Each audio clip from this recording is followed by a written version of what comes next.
సంబంధించి యాదాద్రి భువనగిరి జిల్లాలో ఉన్నటువంటి ఈ రెండు residential schools, SC residential school, BC residential school, ఈ రెండు కూడా గర్ల్స్ సంబంధించినటువంటి రెసిడెన్షియల్ స్కూల్స్. ఈ రెసిడెన్షియల్ స్కూల్లో ఈరోజు ఆదివారం మా ప్రభుత్వం, ఇందిరమ్మ ప్రభుత్వం, ప్రజాప్రభుత్వం వచ్చిన తర్వాత ఇటువంటి విద్యా సంస్థల్లో చదువుకుంటున్నటువంటి పిల్లలందరూ ఆరోగ్యరీత్యా కానీ పోషక పదార్థాలు సక్రమంగా అందించాలనేటువంటి ఆలోచనతో డైట్ ఛార్జెస్ చాలా తక్కువ ఉండి అవి అందకపోవటం వల్ల పడుతున్నటువంటి ఇబ్బందులన్నింటినీ గమనించి రాష్ట్ర మంత్రిమండలి మొత్తం, ముఖ్యమంత్రి రేవంత్ రెడ్డి గారు, మంత్రిమండలిలో ఉన్నటువంటి మిగతా సభ్యులు అందరూ కలిసి ఆలోచన చేసి ఈ బిడ్డల భవిష్యత్తే తెలంగాణ భవిష్యత్తు, వాళ్ళ భవిష్యత్తు బాగుంటేనే ఈ రాష్ట్ర భవిష్యత్తు బాగుంటుందని చెప్పి ఆలోచన చేసి వాళ్ళని మంచి ప్రయోజనంగా తీర్చిదిద్దాలంటే ముందు శారీరకంగా, మానసికంగా కూడా బలంగా వాళ్ళు ఎదగాలి. అలా ఎదగాలి అంటే కావలసిన పోషక పదార్థాలు కూడినటువంటి ఆహారాన్ని అందించాలి.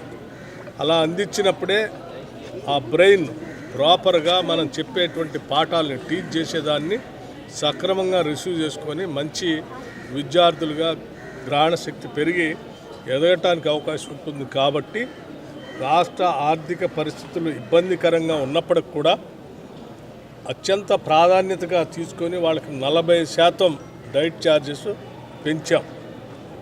అట్లాగే కాస్మెటిక్ ఛార్జెస్ కూడా పెంచాం.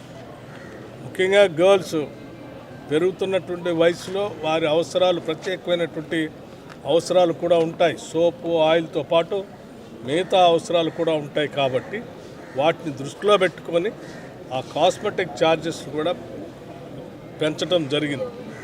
పెంచినటువంటి కాస్మెటిక్ ఛార్జెస్, పెంచినటువంటి డైట్ ఛార్జెస్తో ఈరోజు పిల్లలందరితో కలిసి అసలు సక్రమంగా అవి అందుతున్నాయా లేదా, అలా మేము అనుకున్నట్టుగా ఆశించిన మేరకు ఆ హాస్టల్స్లో పెడుతున్నారా లేదా అనేటువంటి ఆలోచనతో మంత్రిమండలం అందరం కలిసి నిర్ణయం చేసి అప్పుడప్పుడు కంపల్సరీ హాస్టల్స్ విజిట్ చేయాలని, వాళ్ళతో కలిసి భోంచేయాలని, కేవలం మంత్రివర్గ సహచరులే కాకుండా శాసనసభ్యులు, అట్లాగే ఐఏఎస్ అధికారులు, ఐపీఎస్ అధికారులు అందరికి కూడా ఒక బాధ్యతను అప్పచెప్పడం జరిగింది. ప్రతి ఒక్కళ్ళు ఈరోజు ఈ పాలనలో భాగస్వాములుగా ఉన్నటువంటి అందరూ కూడా వాళ్ళ భవిష్యత్తుని దృష్టిలో పెట్టుకొని నెలకు ఒకసారి కంపల్సరీ ఆయా హాస్టల్స్కి వెళ్ళి వాళ్ళతో కలిసి కూర్చొని భోంచేసి వాళ్ళ పరిస్థితి తెలుసుకొని మెరుగైన అవసరాలు తీర్చడం కోసం చేసే ప్రక్రియలో భాగంగానే ఈరోజు నేను కూడా ఇక్కడికి వెలిగొండ, బీబీ నగర్, యాదాద్రి, కొత్తగూడెం, అది భువనగిరి జిల్లాలో ఈరోజు ఈ హాస్టల్స్లో రెండింటిలో కలిసి భోంచేసాను. అక్కడ బీసీ రెసిడెన్షియల్ స్కూల్, ఇక్కడ ఎస్సీ రెసిడెన్షియల్ స్కూల్ రెండు పక్కనే ఉన్నాయి. పిల్లలంతా చాలా సంతోషంగా ఉన్నారు. పెరిగినటువంటి డైట్ ఛార్జెస్ వల్ల పెడుతున్నటువంటి మెనూ సక్రమంగా అందుతుందని చెప్పారు. కాస్మెటిక్ ఛార్జెస్ కూడా అందుతున్నాయని చెప్పారు. వాళ్ళ సంతోషమే మా సంతోషంగా భావిస్తూ నేను ఈరోజు తృప్తిగా ఇక్కడ నుంచి బయటకు వెళ్తా ఉన్నాను. థ్యాంక్